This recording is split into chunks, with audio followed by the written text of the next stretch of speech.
My brother, amaphoyisa njengamanje kumele engabe abopha uLongwethwala for killing uSenzo.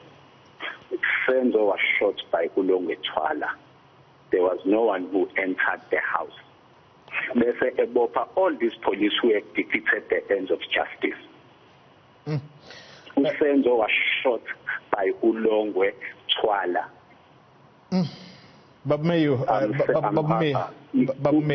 Listen.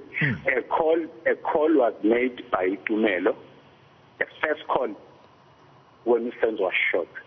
What Tumelo, a boyfriend Kazandi, of which he didn't know by name, had shot Senzo, and then a phone was dropped. At the background, Ukeli, she was crying, go down to Senzo.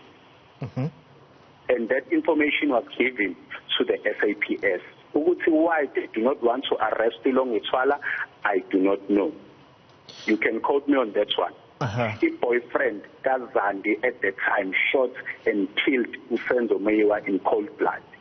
We were told when Senzo was shot by Utumel. And then we made a call back. What do you mean? What's his boyfriend, Kazandi? Uzandi, the Kavana boyfriend at the end. He shot Senzo. And the police were told, that several times by the person who was called.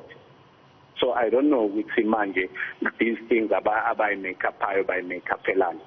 If they don't want to do the investigation, they should leave it because they know we've told them. The person who called us said his boyfriend Kazandi shot Senzo because there was an argument between them.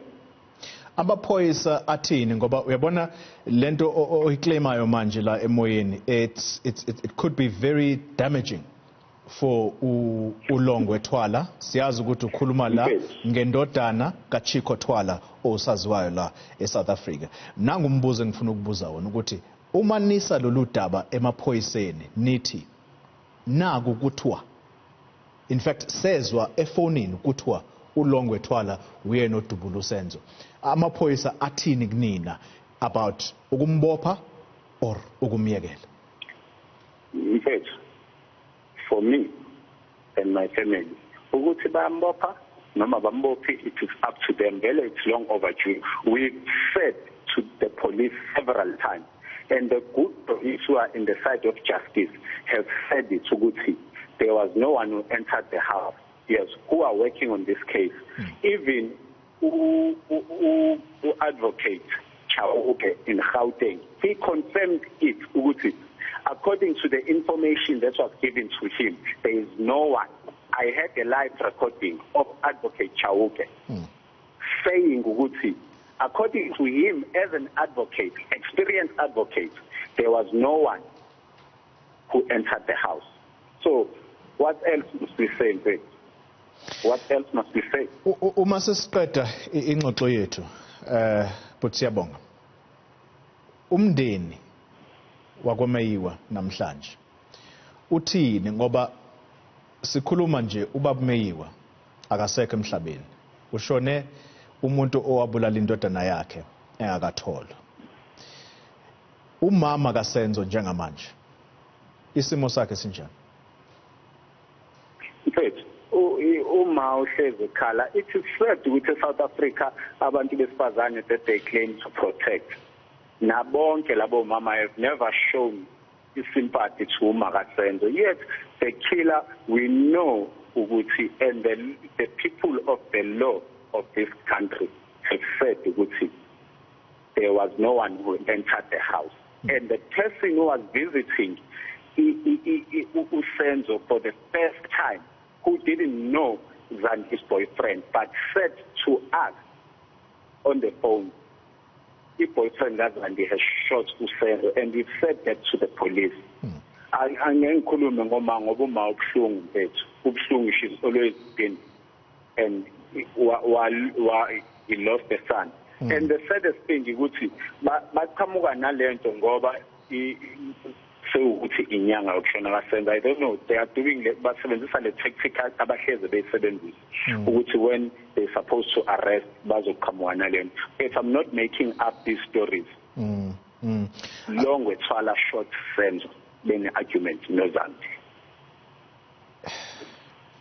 That's all. We as a family, we know long shot Twala, short Senzo bene argument noZandi. Ukuthi abambuphingani they well bayazibona, but uNkulunkulu ngelinye ilanga uyosihila amanxeba and nabanye bebemthanda uSenzo wangempela they will be healed.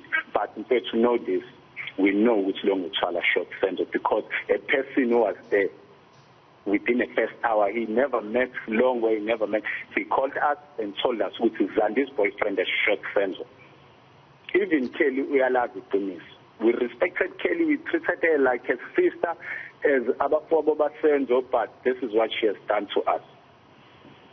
Uzandi, but it's fine. Uzandi, nimazi kanjani? Uzandi, I've never met Uzandi. Early, I always come to Quebec to send Angiza. We show who busy because Usenzo was treating Kelly like a queen before everything happened. We understand. And the Natas brothers, we understand. Kelly, we treated her like a sister, Maela, so Uncle and I show you it's sad.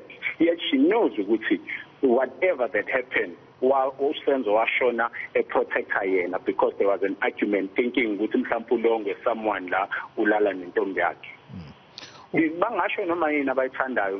ever I have to go to jail for what I'm saying now, so let it be. Because it's sad, in fact. It's sad that our national icon was killed like this by someone in the house. But those guys from the police who were there, who were not supposed to be there, they know what they were doing. Yeah. One day, when South Africa ithola umthetho, they will arrest them for defeating the ends of justice. All right. Siyabonga Mia. Angibonge Mfowethu. Thank you very much. Thank you very much. That is Siyabonga Mia, the cousin to the late Senzo Meyiwa. Now, the sum total of our discussion is that, first of all, Siyabonga Mia, the cousin to the late Senzo Meyiwa, says that they have not been contacted by the police about the alleged discovery. Sympathy to Senzo. Yet, the killer, we know Uguti, and the people of the law of this country have said Uguti, there was no one who entered the house. And the person who was visiting Usenzo for the first time, who didn't know Zandi's boyfriend, but said to us on the phone, the boyfriend Zandi has shot Usenzo, and we said that to the police. She's always been, and while he lost the son. And the saddest thing is baqhamuka nalento ngoba sewukuthi inyanga yokushona kaSenzo. I don't know, they are doing basebenzisa le tactic abahleze beyisebenzisa ukuthi when they supposed to arrest bazoqhamuka nalento. If I'm not making up this story